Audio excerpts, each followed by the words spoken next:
ఇది ఒక female puppy అండి. 3 మంత్స్ ఉంటుంది ఏజ్. ఎక్కడి నుంచో వచ్చింది. మా ఏరియాలో అలవాటు అయిపోయింది కానీ విపరీతంగా ఇచ్చింగ్ ప్రాబ్లంతో సఫర్ అయ్యేదండి.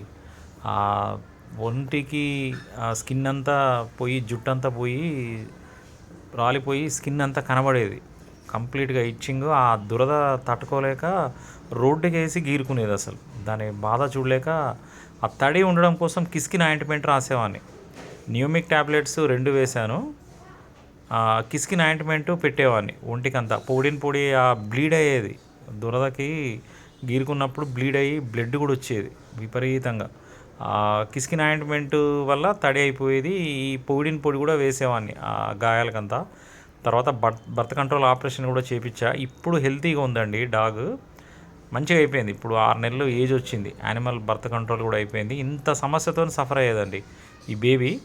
కానీ ఎన్ని చేసినా, ఎన్ని డాగ్స్కి అన్నం పెట్టినా, ఎంత చేసినా, తన స్కిన్ డిసీజ్ పోగొట్టినా కూడా అది తల్లి అయ్యి పిల్లలు పెడితే సమస్య రోడ్డు మీద మళ్ళీ ప్రాబ్లం మొదటికి వస్తుందండి. చాలా ఇబ్బంది పడుతుంది.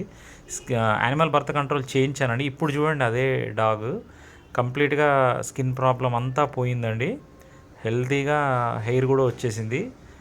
యానిమల్ బర్త్ కంట్రోల్ కూడా అయింది కదా, ఇక తనకి ఏ ప్రాబ్లం లేదు. హ్యాపీగా రోడ్ల మీద తిరుగుతుంది. ఫీడింగ్ ప్లేస్లో ఉంటుంది. చూడండి అది హెయిర్ కంప్లీట్గా గ్రోత్ వచ్చిన తర్వాత ఈ రీసెంట్ వీడియో. తనతో పాటు మిగతా ఇంకొక 4 కూడా ఉన్నాయి వేరే ఫిమేల్స్. వాటికి కూడా చేపించేసానండి. మదర్కి కూడా చేపించేసా. ఫ్యామిలీకి బర్త్ కంట్రోల్ చేపించేసాను.